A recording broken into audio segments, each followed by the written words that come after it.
Pegue aí a palavra de Deus e abra comigo no Êxodo capítulo 20,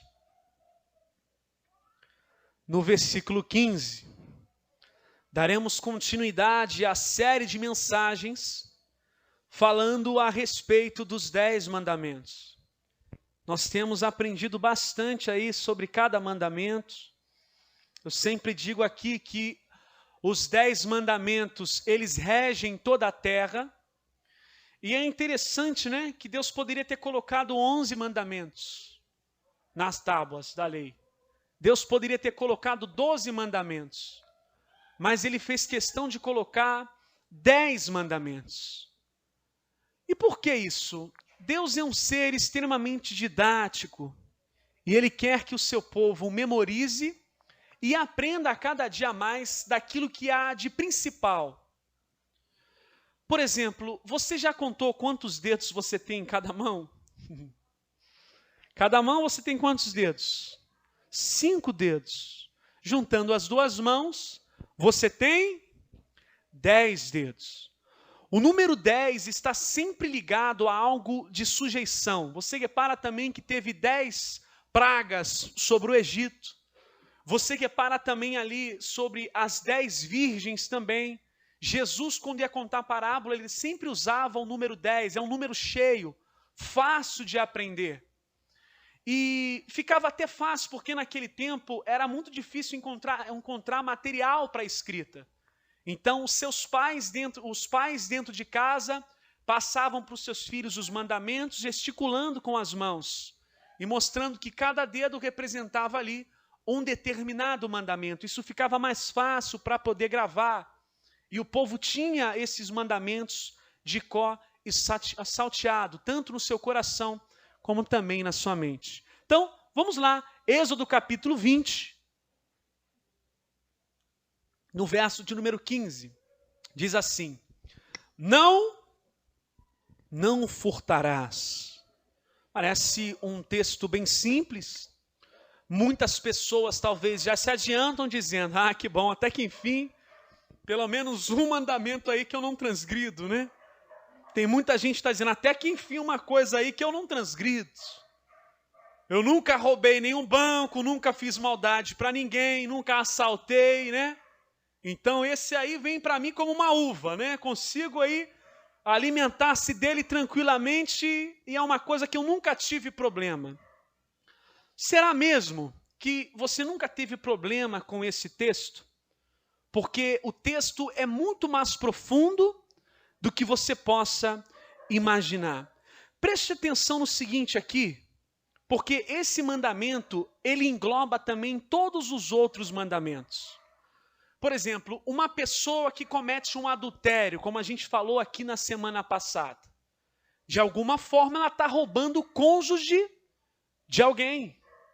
Uma pessoa que comete um assassinato, ela está tirando a vida de alguém, ou seja, ela está roubando a vida de alguém. Uma pessoa que cobiça aquilo que é dos outros, ela está pensando em roubar, em ter aquilo que o outro tem para ela. Então esse mandamento aqui, ele engloba todos os outros mandamentos, por isso que ele é tão importante. Preste atenção, porque, em primeiro lugar, quando a gente lê aqui não furtar, está também ligado em que nós, seres humanos, nós não temos autorização de roubar outro ser humano. Esse texto, primeiramente, também fala sobre escravidão e sequestro. Pessoas que muitas vezes sequestram outras, e nós tínhamos muito essa prática no passado. Pessoas eram sequestradas e vendidas como escravo. Nós temos um exemplo bíblico quando a gente olha para José, o exemplo de José. José, ele foi vendido pelos seus irmãos como escravo. Foi comprado ali pelos medianitas. E ele foi colocado como escravo ali no Egito. Então, essa questão de sequestro também engloba esse texto quando diz a respeito de não roubar, de não furtar. Quantos lugares, eu já falei isso aqui uma vez e digo novamente. Eu lembro num período na década de 90, eu era ainda criança ainda ali. Eu nasci justamente no ano de 90, aos 7, 8, 9 anos de idade mais ou menos, ou 10, né? Eu não me recordo qual era a data que isso aconteceu, a idade que eu tinha com precisão. Mas uma vez eu fui na padaria comprar pão, né? A padaria ficava próxima da minha casa, ficava mais ou menos como daqui até aquela a padaria ali é Favorita o nome, né? Aquela padaria dali ficava mais ou menos ali, eu ia lá comprar pão, né? Todo mundo na rua, a rua cheia, né? Tranquilo, fui lá, eu ia lá comprar pão, não tinha perigo nenhum naquele tempo. E voltando de casa, voltando da padaria, veio um carro com vidro fumê, eles abriram a porta do carro, tinha um monte de gente dentro do carro, e eles falavam o seguinte: entra aqui, garoto, entra aqui, nós temos um negócio aqui, entra aqui dentro do carro. Mandaram eu entrar dentro do carro. A minha reação naquele momento foi correr e correr muito. Se tem uma coisa que eu sempre gostei é de correr. E eu corri, mas corri demais naquele tempo. E eles avançaram com o carro próximo de mim, dizendo: vem cá, garoto, entra aqui, entra aqui. E aí eu consegui entrar para dentro da minha casa ali, ficava próximo, né? Eu corri para caramba, irmãos, poxa. E ali eu consegui entrar para dentro de casa, fiquei com pavor algum tempo, fiquei com pavor de chegar aí na rua. O carro passava, ficava cheio de medo de carro. Então, assim, foi um momento muito estranho. E naquela época, estampava-se em vários lugares crianças desaparecidas, no jornal. Crianças desaparecidas, criança desaparecida. Porque naquela época não tinha tantas câmeras, né, como nós temos hoje. Era muito mais fácil uma pessoa ser sequestrada ali, né? E nós tínhamos muitos rumores de pessoas, de crianças sendo sacrificadas. Era encontrado muitos lugares onde se faziam rituais com crianças, sacrificavam crianças. E não se espante sobre isso, porque dentro da Escritura também mostra que muitos povos cometiam essas práticas de sacrificar crianças. Então eu acredito que naquele momento ali Deus me deu um livramento. E ainda nos dias de hoje, em muitos lugares, pessoas são sequestradas. Eu disse na semana passada, né? Se você talvez assistiu aquele filme que eu recomendei, você viu o tráfico de mulheres. Mulheres são traficadas, sequestradas e colocadas ali como escravas sexuais. Então, isso é muito complicado, gente. E é interessante que alguns críticos da Bíblia, eles dizem que, poxa, mas Deus, a Bíblia está lá, ó, permitia lá escravidão, permitia que pessoas eram escravas ali. Se você for pegar e ler os textos onde as pessoas eram escravizadas, na maioria dos casos, amados, se tratava de uma dívida. Por exemplo, eu devo algo a alguém, uma continha em dinheiro a alguém, não tenho como pagar, e a única maneira de eu pagar era firmar um contrato, era contratual, era uma servidão contratual. Eu assinava ali um contrato que eu ia ser servo daquela pessoa até que a dívida fosse paga. Era nesse âmbito aí, não no sentido de escravidão, como nós vemos, né, na África, onde muitos africanos eram sequestrados ali e levados para outros lugares, sendo torturados, uma coisa horrorosa. Jamais é nesse contexto, mas existia um contrato de servidão, né? Agora, olha o que o texto bíblico diz aqui, em Êxodo, no capítulo 21, no verso de número 16, acompanhe comigo. Era uma coisa horrorosa, amados, né? Década de 90 era demais. Criança desaparecida, criança sequestrada.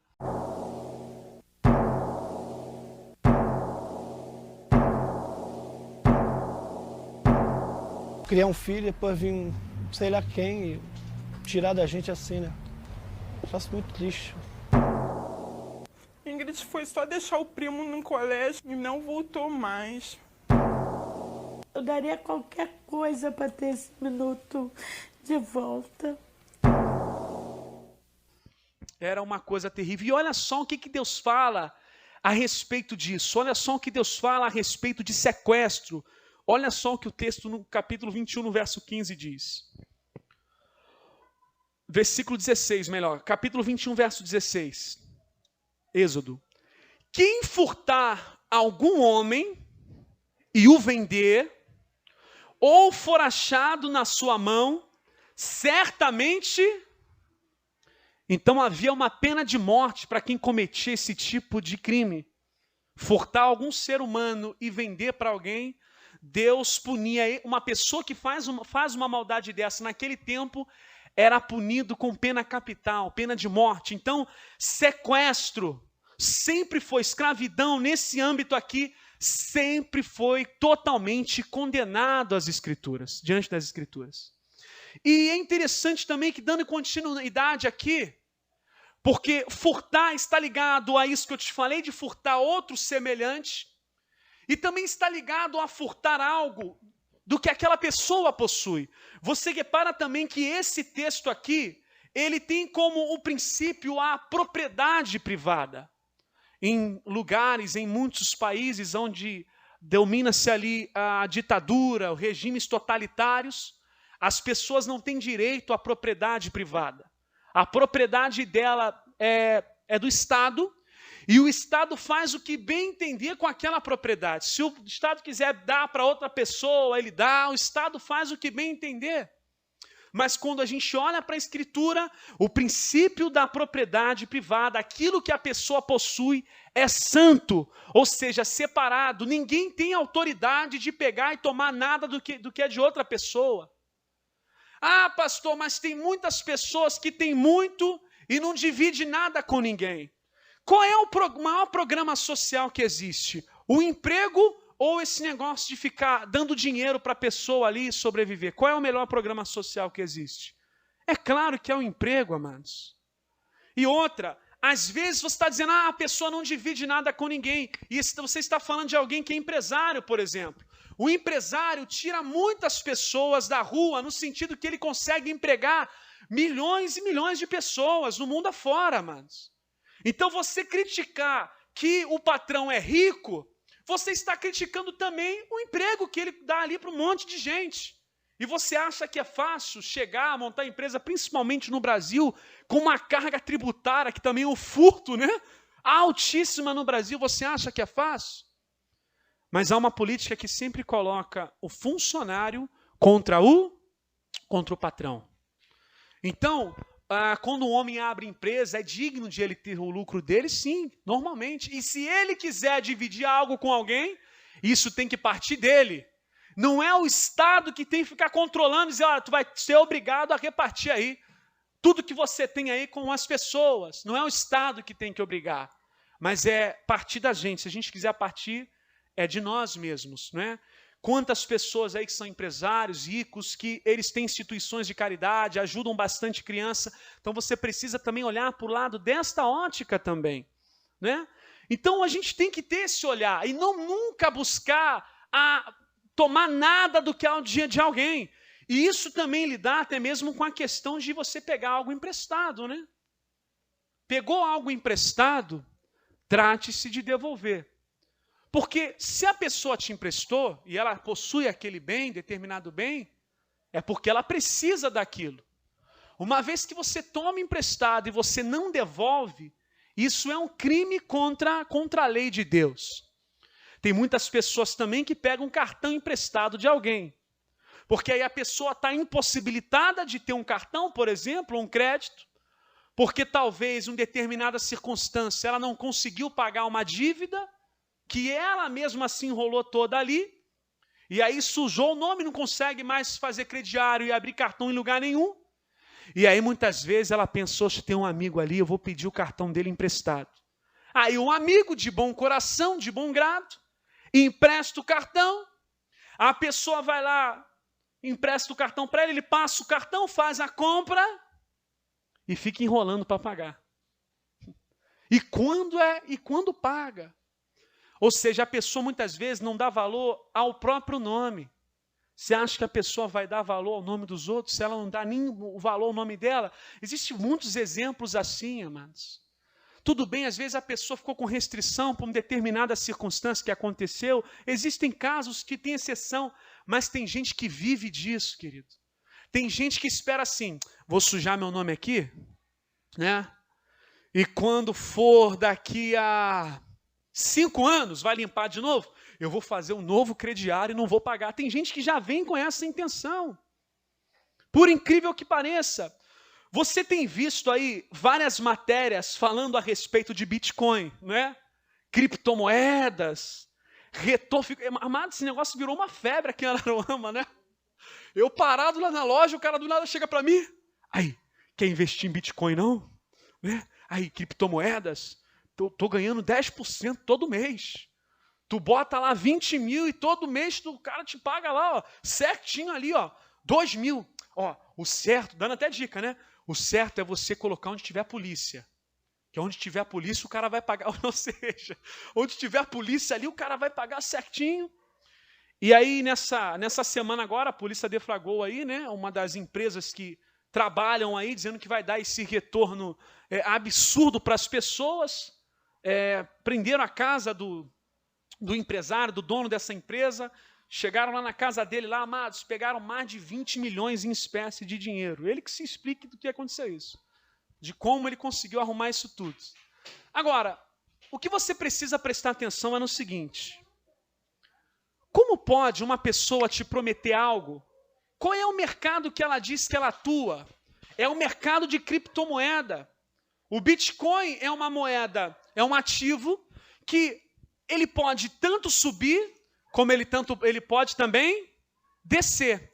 A partir do momento que eu digo para você, olha, eu estou te prometendo aqui um retorno todo mês, eu invisto em Bitcoin, eu sou o cara, faço isso, aconteço, todo mês eu vou te dar um retorno de 10% e está tudo certo, você vai fazer um contrato aqui de 24 meses comigo, todos os meses eu vou te pagar 10% e no final, quando acabar, você ainda pega todo o teu dinheiro lá.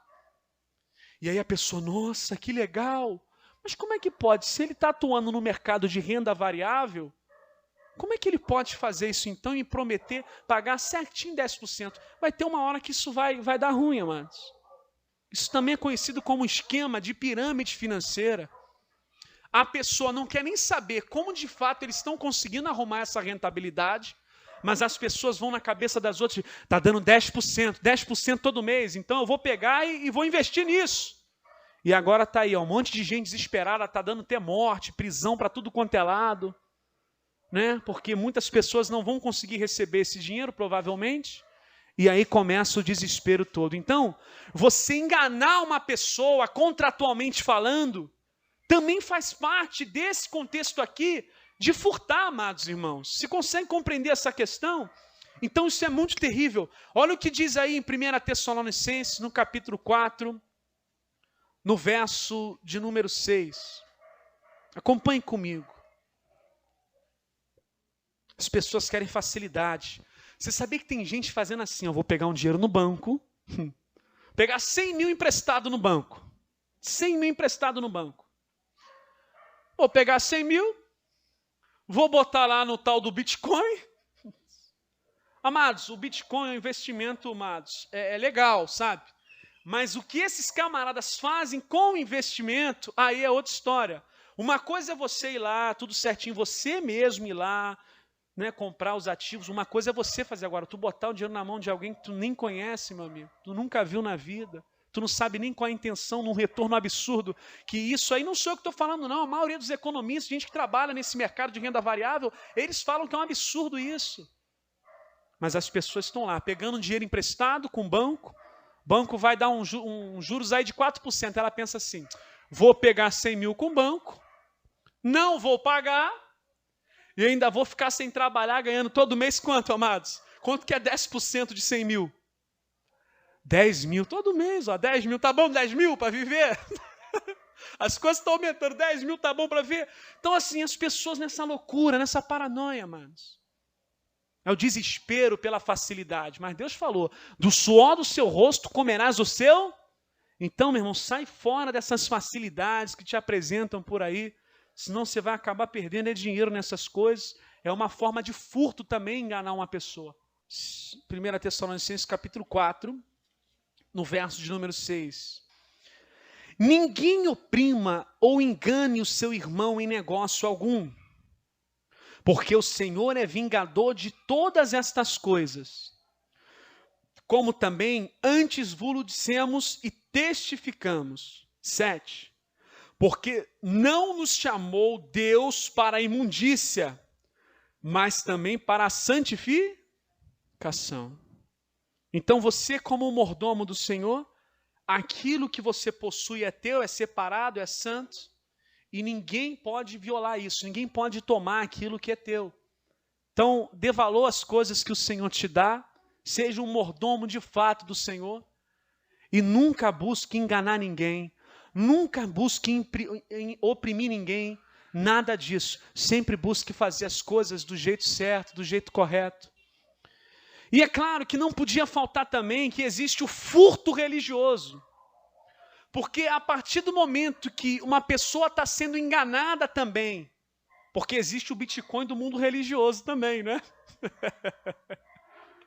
Dá 1.000 aqui que daqui a pouco tu vai ficar até rico. Eu acho que o Bitcoin é para fraco, amados. O Bitcoin é para fraco.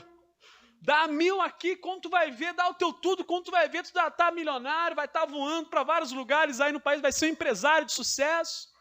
Existe também um Bitcoin do mundo religioso. E a Bíblia, claro, a Bíblia é o maior professor do mundo. Eu sempre falo sobre isso. A Bíblia te dá aula de tudo. Saúde, economia, educação, português, matemática, geografia, história. Tudo está aqui, ó. Né? Psicologia, filosofia, tem tudo aqui. Está tudo aqui. Olha só, acompanhe comigo Isaías capítulo 56. Furtos para tudo quanto é lado, irmãos. Isaías 56. E o nosso país já foi fundado à base do furto, né? Já foi fundado à base da roubalheira. Não é? Vamos lá. 56:10, melhor. Todos os seus atalaias são o que, igreja? São cegos, nada sabem, todos são cães mudos, não podem ladrar, andam adormecidos, estão deitados, amam, ou seja, esses atalaias aí, eles têm vida boa, têm vida mansa, né? Olha a vida deles, amados, suor do rosto nada, ó, versículo 11, e estes cães, qual é a personalidade dele? O que eles fazem? São gulosos. Não se podem fartar, ou seja, está falando de ganância. Eles são pastores que nada compreendem. Todos eles se tornaram para o seu caminho. Cada um para a sua ganância. Cada um por sua parte. O próprio Jesus também deu exemplo disso, que muitos dos fariseus, eles entravam na casa das viúvas e devoravam tudo que elas tinham, ou seja, psicologicamente, elas eram tomadas para doar tudo que tinham para os templos, muitas vezes. Então, amados, essa questão de furtar abrange também, se enquadra também em enganar as pessoas com textos bíblicos, em prol de tirar sempre proveito dela. É um enriquecimento também ilícito. Uma vez que uma pessoa se enriquece de forma lícita, não tem nenhum problema. Rico e pobre, está escrito lá em Provérbios, ambos fez o Senhor. O próprio livro de Salmo diz, olha, quando enriquecer os teus bens, não ponha teu coração nessas coisas. Está escrito lá, sem problema nenhum. Agora, o problema é a que forma, como a pessoa está chegando nisso, como? Tem gente que chega lá em cima, maltratando os outros, fazendo maldades. Isso é uma grande realidade bíblica. Pode até se dar bem diante dos homens, mas no grande dia do juízo final, por isso que está escrito lá, muitos me dirão naquele dia, Senhor, Senhor, eu curei, eu preguei, fiz maravilhas no teu nome, fiz grandes coisas. E ele dirá, apartai-vos de mim, maldito, vós que praticais a iniquidade. Um monte de gente clamando o nome de Jesus, dizendo que curou, que pregou, que fez, que aconteceu. Que o temor do Senhor nunca saia do nosso coração. E como Paulo disse, a ninguém cobicei ouro nem prata, trabalhando noite e dia para não ser o quê? Pesado aos irmãos. Paulo pensava nos irmãos. Paulo falava que ele amava muito mais do que ele era amado. Ele dizia que ele se doava muito mais do que as pessoas se doavam no ministério dele. Miqueias capítulo 3, no verso 9. Infelizmente, mesmo o povo de Israel recebendo todas estas leis, mesmo o povo de Israel recebendo grandes sinais, eles infringiam os mandamentos do Senhor. Chegou um momento, estava acontecendo isso aqui, versículo 9. Ouvi isto, vós, chefes da casa de Jacó, vós, maiorais da casa de Israel, que abominais o juízo e perverteis tudo que é direito, edificando a Sião com sangue e a Jerusalém com injustiça. Deus odeia a injustiça, amados. 11. Os seus chefes, ou seja, os juízes daquele tempo, diz assim, dão sentenças por presentes. Até nos dias de hoje é assim também. E os seus sacerdotes ensinam por quê, amados? Por interesse. E os seus profetas fazem previsão por quê, amados? Por dinheiro. E ainda se encostam no Senhor dizendo, não está o Senhor no meio de nós? Nenhum mal nos sobrevirá. Então o texto é claro que naquele tempo já existia pessoas que se aproveitavam, usavam o nome de Deus para se aproveitar de outras pessoas, para enganar, para enriquecer à base de engano, à base de falsas promessas, como o texto aqui diz, que eles faziam previsões, olha só, previsões. E as previsões que eles faziam é sempre para agradar o povo, amados. Que vai dar tudo certo, olha gente, todo mundo em pecado, todo mundo enganando todo mundo transgredindo a lei de Deus. E os profetas, olha gente, está dando tudo certo, profetizam por dinheiro, amados. Olha o que o texto diz aqui, amados. É muito ruim quando chega o momento do dinheiro calar a boca de uma pessoa. Calar o dinheiro de tal que a pessoa vai falar ou não. É horrível você poder não dizer de fato o que você pensa. Você ser manipulado por um sistema, e o sistema já tem que falar isso, se tu falar aquilo outro ali, não pode. É horrível isso tudo, amados. Essa questão de furtar é muito profunda, porque no nosso país a gente vive isso na pele, na questão do nível político. E a Bíblia, claro, não deixa ninguém de fora, né, amados? Isaías 10:1, o livro perfeito, amados. Quanto mais leio, mais eu amo, amados, mais eu acredito. É incrível, amados. Deus trata de todas as áreas da vida do ser humano. É uma coisa assim, surpreendente mesmo. Surpreendente. Eu chegava a participar no passado de reuniões de pastores. E a gente tinha uma meta para bater, era igual empresa, igualzinho. E nessas reuniões, 90% das reuniões falava só sobre dinheiro. Dinheiro, dinheiro, dinheiro, dinheiro. Era grana. Eu ficava com muito ódio, muita raiva dentro de mim, porque eu via que o evangelho não era aquilo. Triste, uma tristeza, amados. Uma coisa horrorosa. Eu saí daqui de Araruama para ir lá para o Rio de Janeiro, para ter que ficar ouvindo estratégias, manipulações psicológicas, para poder arrecadar, para poder mexer no consciente das pessoas e arrecadar mais e mais dinheiro. E era prometido bonificações e aquilo vai enojando. Ao tal ponto que estava chegando uma época que a pregação vinha pronta no e-mail da gente. Não era como hoje, que a gente pode fazer aqui, preparar um sermão. Gente, vamos aprender sobre os 10 mandamentos. Não era assim. Chegava uma mensagem já pronta, manipulada, distorcida. Vocês vão falar isso daqui. E os pastores que não andavam conforme aquela liturgia ali, se você discordasse de algum ponto, de alguma forma você era transferido e assim por diante. E aquilo me horrorizava de tal maneira que quando eu cheguei em Caxias eu já não estava aguentando mais. Eu falava mesmo, gente, isso aí não tem nada a ver com Jesus, isso aí é os homens que estão mostrando, estão distorcendo os textos bíblicos, a um tal ponto que eu fui chamado pelo chefão, e ele diz o seguinte: olha, Estou sabendo aí que você está pregando contra o ministério. Eu falei, olha, eu estou pregando contra Jesus.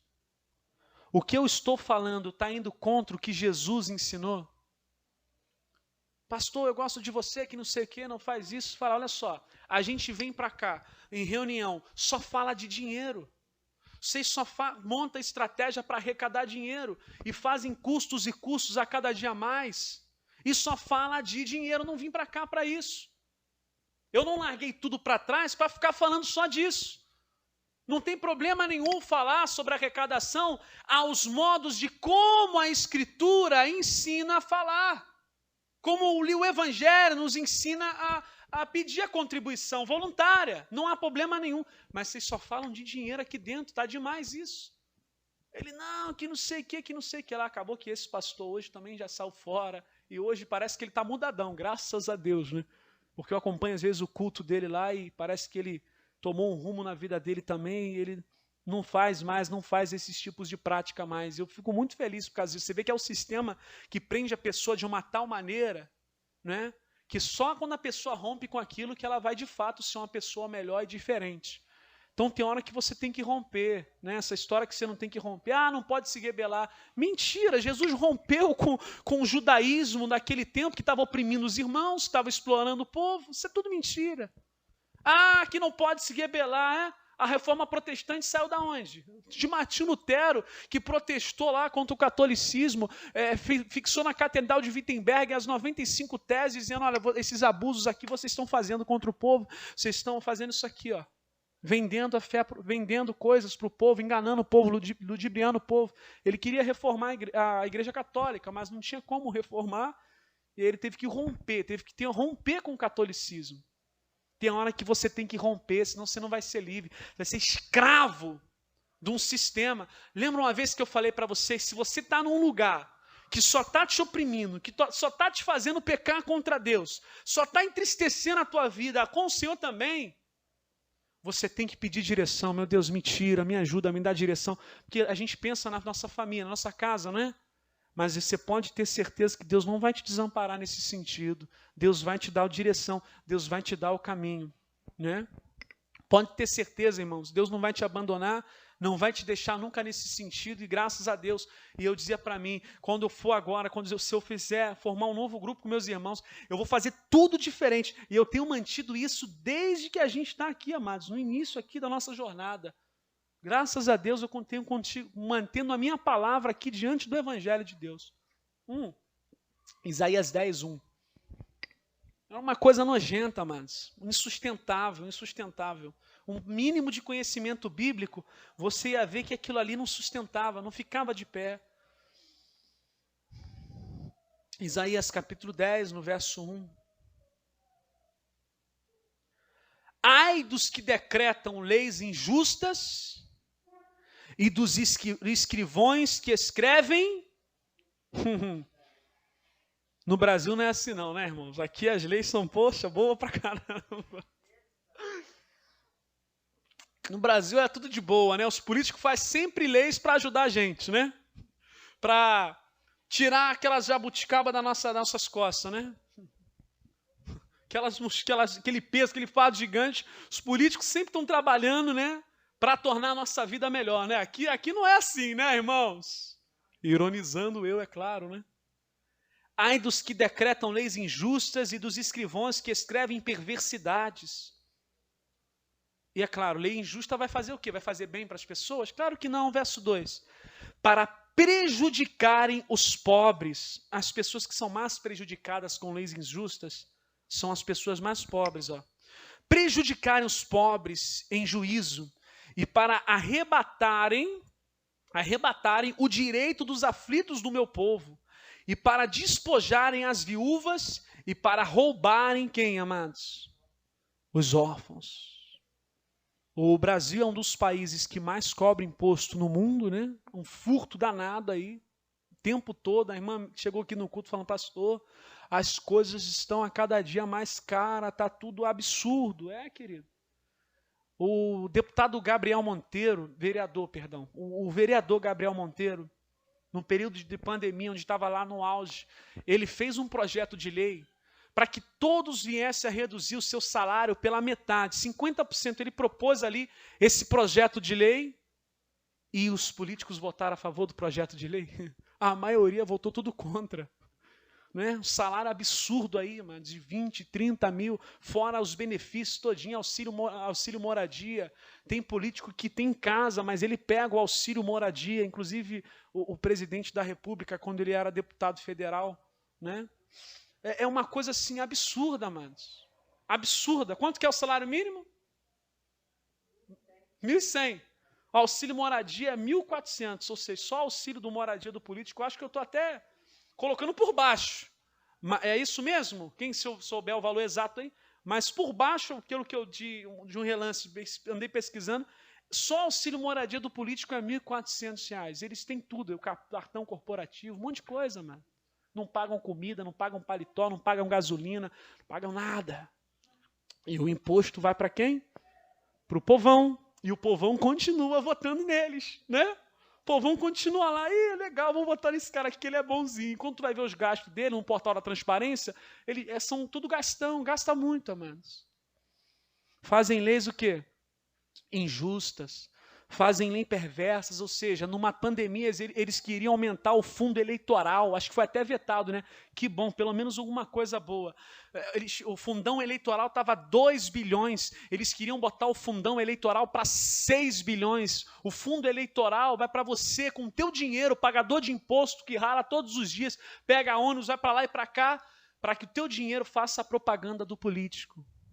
Esse que é o fundão eleitoral. Eles queriam, no período de pandemia, triplicar o fundão eleitoral. Pelo menos uma coisa boa do governo que vetou o fundão. Espero que tenha vetado logo tudo, né?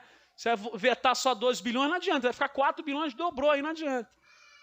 Então, assim, amados, é um absurdo, sabe? É de cortar, partir o coração. Por isso que Eclesiastes diz que quanto mais sabe, mais aflito tu fica. Quanto mais você sabe, mais aflito tu fica. Às vezes é bom até desligar, dar um off aqui, vou parar de assistir política, só que eu não consigo. Acaba acompanhando tudo, né? Mas você fica mais aflito, amados. Quanto mais você conhece, mais você sabe das coisas, mais aflito e perturbado tu fica. Vamos terminando aí? Salmo 128. O povão continua votando neles. O povão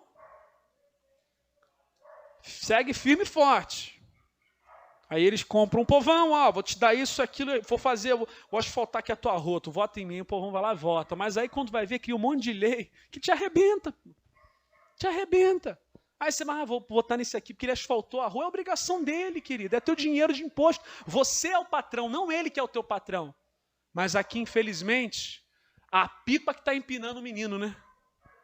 A pipa empina o menino, a banana está até descascando o macaco e o poste está mijando no cachorro. Olha aí, vamos terminar. Salmo 128.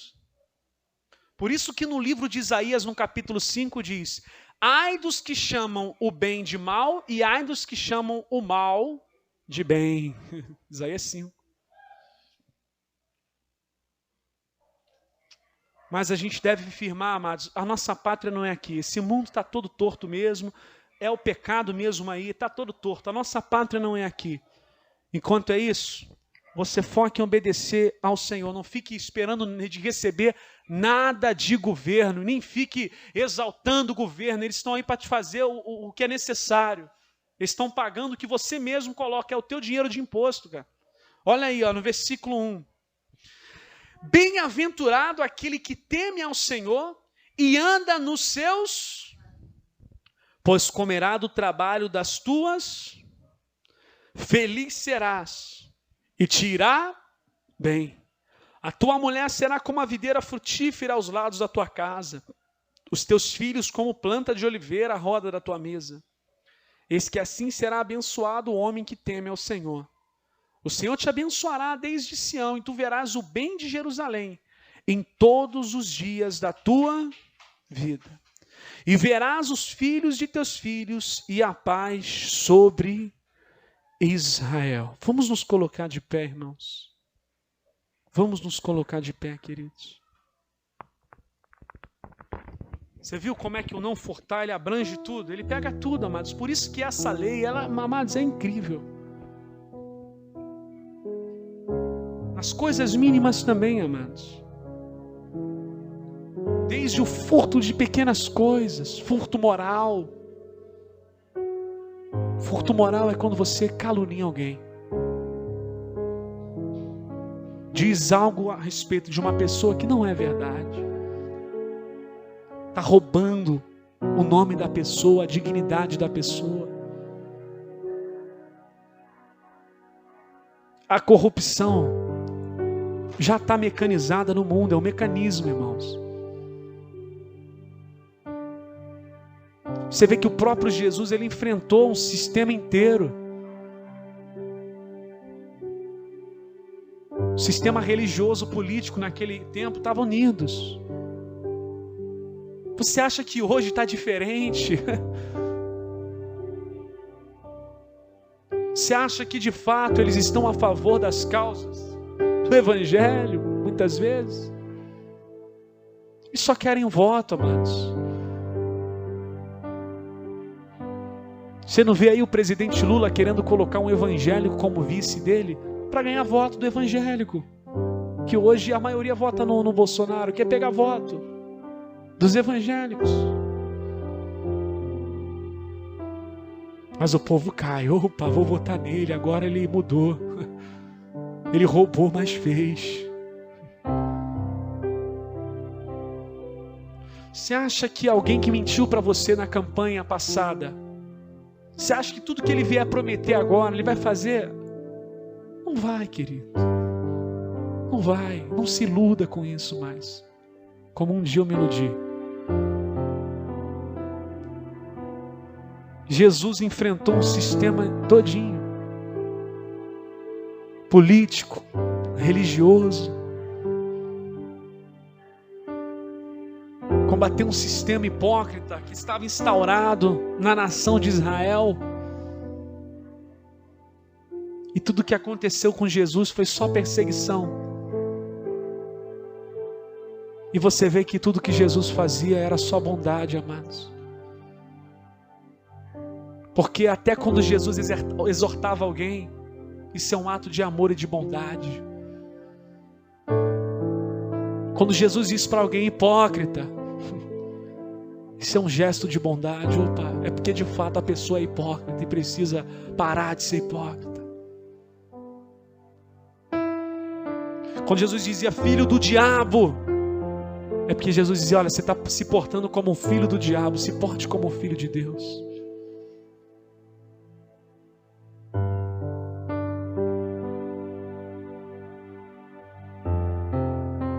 Você tem noção disso? O Senhor nos dê graça para viver essas leis. Por isso que quando a gente cantou aqui, toda a terra se encherá de justiça, de amor, o amor vai prevalecer. Não estou dizendo que você não tem que cumprir teu papel como cidadão, não é isso. Mas não coloque a tua esperança excessivamente nas coisas terrenas. Daí surgiu também o contexto do porquê Jesus disse, não ajunteis tesouro na terra. É colocar confiança excessiva nas posses, nas coisas. Se esquecer do reino de Deus.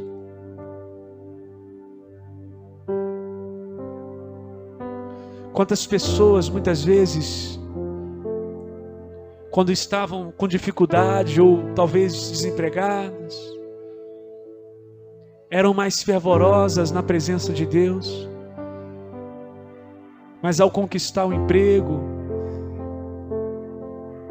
começam a abandonar as coisas que são do Senhor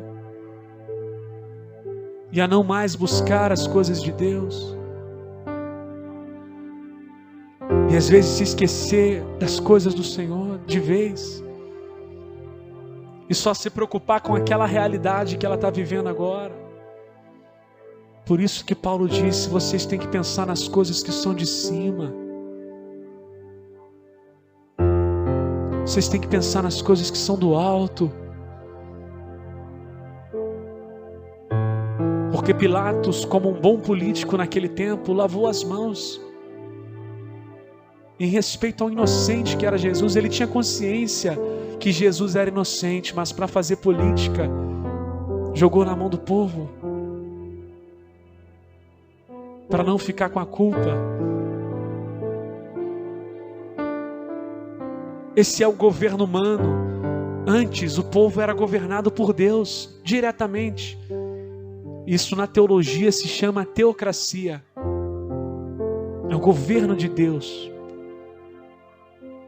Mas aí o povo olhava para os reis ao redor e o povo começou a pedir rei. Queremos rei, queremos rei, queremos um rei. Deus falou: vocês querem rei? Então eles vão dominar sobre vocês. Vai dar ruim isso aí, hein?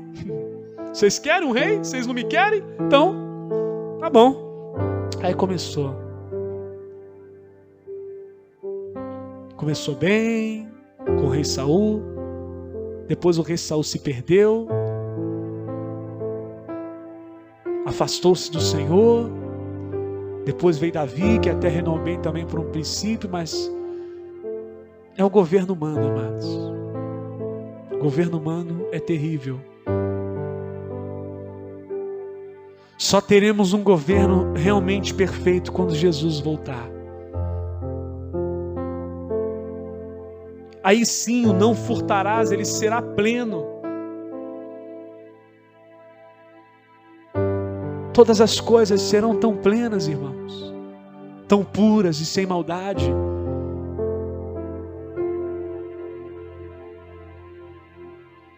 Deve ser torturante para um pregador ou um pastor que depende do ministério para viver, e ele saber que tem coisa que ele prega que não é de fato bíblica, que a Escritura de fato condena, e ele tem que ficar defendendo aquilo ali porque ele é sustentado por aquele lugar. É horrível viver assim, amados.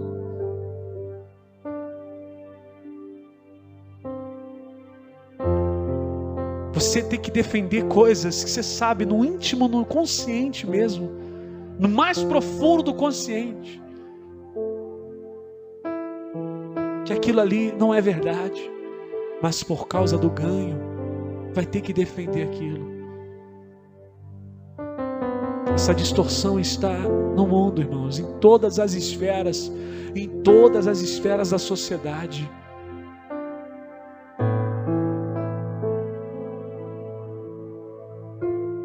Senhor, guarde-nos, meu Pai. Que sejamos como Ló, que se afligia todos os dias da sua vida por causa de Sodoma. Ele se entristecia todos os dias. E quando eu te falei que quanto mais você conhece, mais aborrecimento você tem, é verdade. Eu estou querendo que você seja um ignorante? Não, muito pelo contrário. Jesus disse: examine tudo, retém o que é bom. Mas infelizmente você acaba sabendo de tudo, não tem como. Tudo que rola no país, hoje em dia, as redes sociais, o Facebook, o Instagram, o WhatsApp, os grupos de WhatsApp, as informações chegam, não tem como esconder nada. Você acaba sabendo de tudo que acontece. O próprio Falar Aroama tem lá no seu slogan: aqui você sabe de tudo o que acontece. E esse saber de tudo que acontece muitas vezes é só desgraça, irmão, só morte, roubo.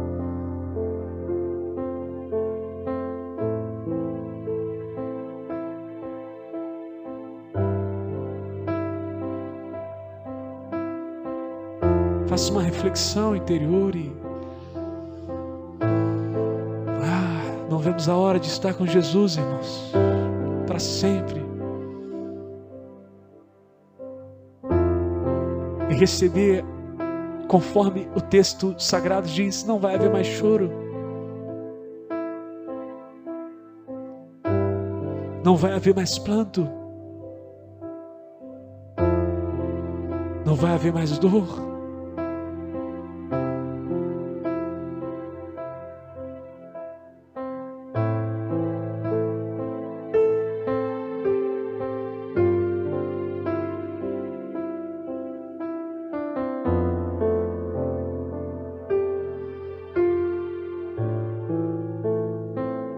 Deus seja o nosso escudo, Que Deus seja a nossa fortaleza, amém? Por isso eu quero que você cante isso agora.